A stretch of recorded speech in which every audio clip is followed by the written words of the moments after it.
شروع کرتی ہوں اللہ کے نام سے جو نہایت مہربان اور رحم کرنے والا ہے۔ ماریا ہارمنی سینٹر کی چھوٹی سی دنیا میں آپ کو خوش آمدید، جس کا مقصد صرف اچھی باتیں سکھانا ہے۔ السلام علیکم ناظرین، امید کرتی ہوں کہ آپ سب خیر و عافیت سے ہوں گے،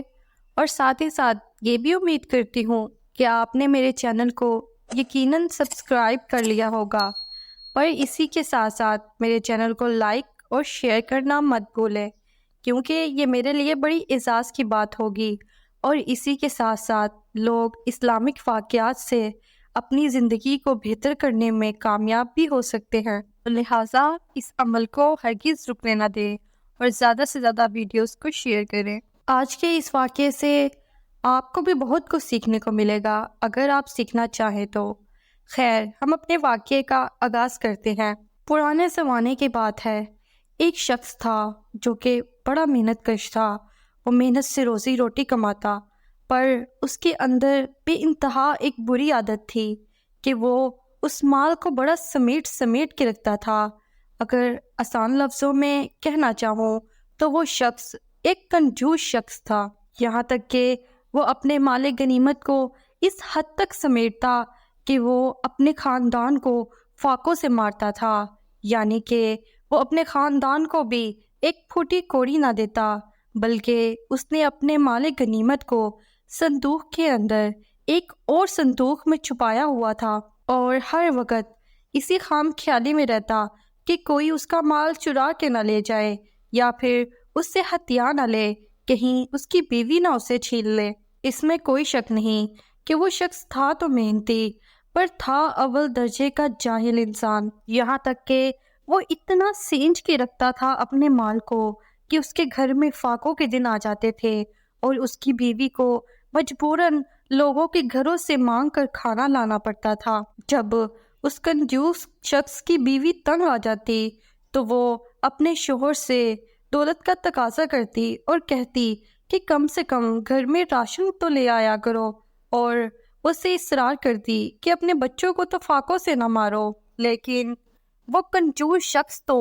مالک غنیمت کی آڑ میں بے انتہا اندھا ہوا پھرتا تھا، یہاں تک کہ جب اس کی بیوی نے اس سے درخواست کی تو وہ اس پر چلانے لگا اور کہنے لگا کہ میرے خدا نے تو مال غنیمت کی فضول خرچی سے منع فرمایا ہے، اور تم مجھے فضول خرچی پر اکسا رہی ہو، تمہیں تو شرم سے ڈوب مرنا چاہیے۔ یعنی کہ یہ بھی ان لوگوں میں شامل تھا جس نے خدا کو بس اپنے فائدے کے لیے بنایا ہوا ہے۔ خیر، اس کی زندگی کے ایام ایسے ہی گزر رہے تھے، یہاں تک کہ اس کی بیوی اسے سمجھانے کی بہت کوشش کرتی کہ یہ مال غنیمت صرف دنیا میں ہی رہ جائے گا، آخر موت کے بعد تم اس مال غنیمت کو کہاں لے کر جاؤ گے، لیکن وہ شخص اس پر گرج کر اسے چپ کروا دیتا۔ وہ کسی اور کو تو پھوٹی کوڑی کیا دیتا، وہ تو اپنے بچوں اور اپنی بیوی تک کو بھی نہ دیتا تھا۔ چلے ایک طریقے سے مان لیتے ہیں کہ بیوی اور بچے بھی دور کے رشتہ دار ہو گئے،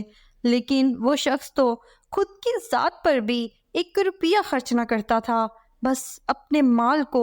سمیٹ سمیٹ کر رکھا کرتا تھا۔ اب یہ زندگی کے دن ہر گزرتے دن کے ساتھ ڈھلتے جا رہے تھے، یعنی کہ وہ شخص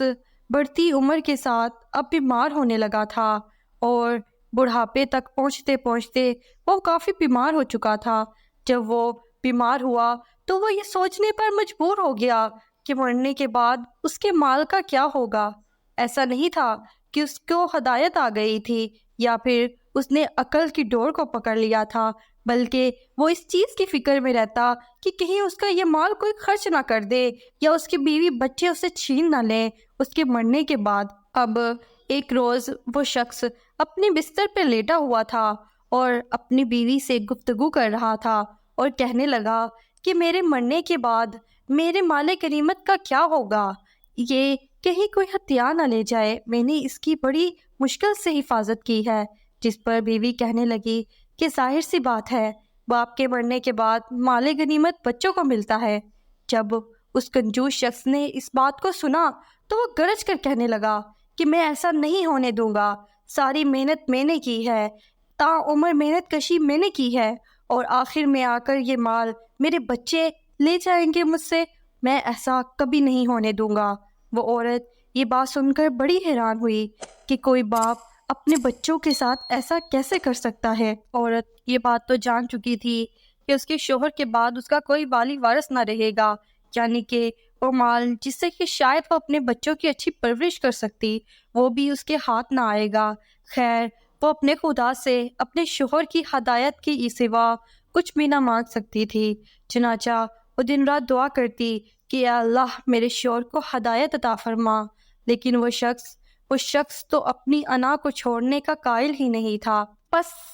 اب زندگی بھی پلٹا کھانے والی تھی۔ وہ بوڑھا شخص جب ایک دن درخت کے کنارے بیٹھا اپنے خیالوں میں مگن تھا کہ اچانک وہاں پر ایک راہ چلتا بزرگ آیا۔ دیکھنے میں تو وہ بڑا دیندار لگتا تھا، جیسے کوئی ولی ہو، اور وہ شخص سے پوچھنے لگا کہ اے شخص بتا تو کیوں اتنا پریشان ہے؟ اس سے دیکھ کر وہ کنجوس شخص کہنے لگا کہ میری پریشانی کو تم نہ سمجھو گے، لیکن وہ بوڑھا شخص اسے کہنے لگا کہ نہیں، میں ضرور سمجھوں گا، تم مجھے اپنی پریشانی بتا کر تو دیکھو۔ اس بوڑھے کی دل فریب باتوں نے کنجوس کے دل کو ہلا کر رکھ دیا، چنانچہ اس نے اپنی پریشانی کو اس بوڑھے شخص سے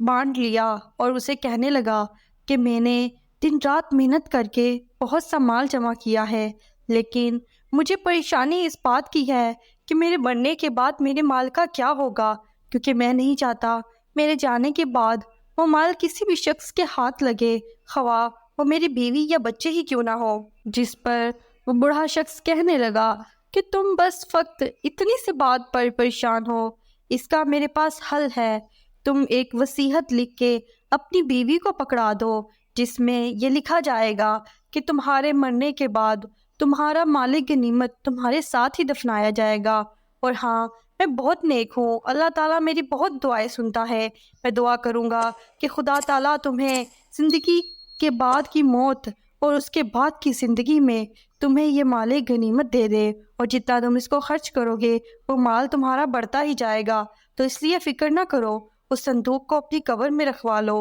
اور آئندہ موت کی بعد کی زندگی میں وہ انشاءاللہ تمہارے کام آئے گا، اور میں تمہارے حق میں دعا کرتا رہوں گا۔ اب کہ وہ کنجوس شخص بڑا خوش ہو رہا تھا، کیونکہ وہ بوڑھا شخص اسی کی فائدے کی باتیں کر رہا تھا۔ اس چال باز بوڑھے شخص کی باتوں تک کو وہ پکڑ نہ سکا۔ یہ تو ہم اب جان ہی چکے ہیں کہ وہ بوڑھا شخص کوئی جعلی فقیر تھا، جو کہ اسے باتوں میں بہکا رہا تھا، تاکہ جو ہی وہ اس کی قبر میں وہ مال غنیمت رکھے تو کسی رات کی تاریکی میں وہ اسے چرا لے۔ خیر، یہ بات تو بڑی دور کی تھی، اس کے دماغ میں یہ بات آئی ہی نہ۔ وہ کنجوس شخص تو اپنی ہی خام خیالی میں ہنستا مسکراتا گھر کو روانہ ہو گیا، اور اپنی بیوی کے پاس پہنچا اور اسے وصیت نامہ تھما دیا۔ جب اس کی بیوی نے وصیت پڑھی تو وہ بڑا حیران ہوئی کہ یہ کیسا شخص ہے، مرنے کے بعد بھی یہ اپنے ساتھ اپنے مال کو لے جانا چاہتا ہے۔ جس پر اس کی بیوی نے اسے سمجھانے کی بہت کوشش کی، پر اس کا شوہر تو کوئی بات ماننے کو راضی ہی نہ تھا۔ اب کہ بیوی سمجھ چکی تھی، چنانچہ اس نے پوچھا کہ آخر تمہیں ایسا کرنے کے لیے کس نے کہا ہے؟ جس کے جواب میں وہ کنجوس شخص کہنے لگا کہ مجھے اللہ کا ایک نیک بندہ ملا تھا، جس نے مجھے یہ تجویز پیش کی جو کہ مجھے بڑی پسند آئی، اور اس نے مجھے کہا ہے کہ وہ میرے لیے دعا کرے گا اور میں اس مال غنیمت کو اگلے جہاں میں خرچ کر سکوں گا۔ یہ سن کر بیوی اب سمجھ چکی تھی کہ وہ کوئی یقیناً جعلی فقیر ہے، لیکن وہ بیچاری مرتی کیا نہ کرتی، چنانچہ اس نے اپنے شوہر سے یہ وعدہ کر لیا کہ وہ اس کی وصیت کو اس کے مرنے کے بعد ضرور پورا کرے گی۔ اب کہ زندگی کے ایام گزرنے لگے اور وہ لمحہ آ پہنچا جبکہ وہ کنجوس شخص انتقال پا گیا۔ اتنے میں جب اس شخص کو دفنایا جا رہا تھا تو وہی جعلی فقیر اس عورت کے پاس آ پہنچا اور اسے کہنے لگا کہ مجھے اپنے شوہر کا بکسہ دو، کیونکہ وصیت کے مطابق ہمیں اسے اس کے ساتھ دفنانا ہے۔ وہ عورت یہ جان چکی تھی کہ وہ ایک جعلی فقیر ہے، جس پر اسے بے انتہا غصہ آیا کہ یہ شخص اس کے بچوں کا مال اسے چھین رہا ہے۔ چنانچہ وہ اپنے غصے کو پی گئی اور اللہ تعالیٰ کے سپرد کر کے سب اس نے اس مال غنیمت کا بکسا اس فقیر کے ہاتھوں میں تھما دیا۔ وہ فقیر نے اس بکسے کو اس مرے ہوئے آدمی کے پاس رکھا اور اس کی قبر پر آخر مٹی ڈال دی۔ جب وہ عورت روتی ہوئی گھر پہنچی اور اللہ تعالیٰ کو مدد کو پکارنے لگی اور کہنے لگی کہ اے میرے مالک، تو ہی میرے بچوں کا والی وارث ہے، اب تو ہی کرے گا جو کرے گا، میں سب کچھ تیرے سپرد کر چکی ہوں، بے شک کہ تو بہترین انصاف کرنے والا ہے۔ اتنے میں کیا ہوتا ہے کہ اس کی رشتہ دار اس سے ملنے کے لیے آتی ہے اور اسے پوچھتی ہے کہ تم نے اپنے شوہر کا مال غنیمت اس فقیر کو کیوں دے دیا؟ جس کے جواب میں وہ عورت کہتی ہے، میرے شوہر نے وصیت نامہ لکھا تھا اور اس نے مجھ سے وعدہ بھی لیا تھا کہ میں اس کی وصیت کو اس کے مرنے کے بعد پورا کروں گی، چنانچہ میں وعدہ خلافی نہیں کر سکتی تھی، اس لیے میں نے وہ مال غنیمت جانتے ہوئے بھی کہ وہ فقیر ایک ڈھونگی ہے اسے تھما دیا، لیکن میں جانتی ہوں کہ میرا اللہ ہم سے بے پناہ محبت کرتا ہے اور وہ اپنے در کے دروازے کبھی بھی بند نہ کرے گا اور میرے تک مال غنیمت انشاءاللہ پہنچ جائے گا۔ چنانچہ جب اس کے رشتہ داروں نے یہ سنا تو وہ کچھ لوگوں کو لے کر قبر کی جانب بڑھ گئے۔ جب وہ لوگ قبر پر پہنچے تو کیا دیکھتے ہیں کہ ایک فقیر شخص قبر کو کھود کے اسی بکسے کو نکال رہا ہے۔ اس سے پہلے کہ وہ لوگ اس فقیر کو آ کے پکڑتے، ایک عجیب سا واقعہ رونما ہو گیا۔ ہوا کچھ یوں کہ جب اس جعلی فقیر نے اس بکسے کو نکال کر باہر رکھا تو اچانک سے قبر کے اندر سے آگ بھڑکنے لگی اور وہ جعلی فقیر نہ چاہتے ہوئے بھی اس قبر میں جا پہنچا اور جھلکتی ہوئی آگ کا ایندھن بن گیا۔ چنانچہ جب لوگ وہاں تک پہنچے تو انہوں نے اور بھی عجیب منظر دیکھا اور سنا۔ وہ کیا دیکھتے ہیں کہ قبر کے اندر سے رونے کی، چلانے کی آوازیں آ رہی ہیں، اس کے علاوہ جیسے بہت کوئی تکلیف میں ہوتا ہے، اور قبر کے باہر بڑے خوف کا سما تھا، آگ کی جھلکیاں باہر تک نمودار ہو رہی تھی۔ اس خوف والے منظر کو دیکھ کر لوگ سمجھ چکے تھے کہ کنجوس شخص اور جعلی فقیر اپنے انجام کو پہنچ چکا ہے۔ چنانچہ ان لوگوں نے اس بکسے کو اٹھایا اور اسی عورت کے حوالے کر دیا تاکہ وہ اپنا اور اپنے بچوں کا خیال رکھ سکے۔ چنانچہ اللہ تعالیٰ نے اس کی مدد فرمائی اور اس کے حق کا مال اس تک پہنچا دیا۔ آپ کی اس واقعے کو لے کر کیا رائے ہے؟ اپنی رائے کو کمنٹ سیکشن میں لکھنا ہرگز نہ بھولیں۔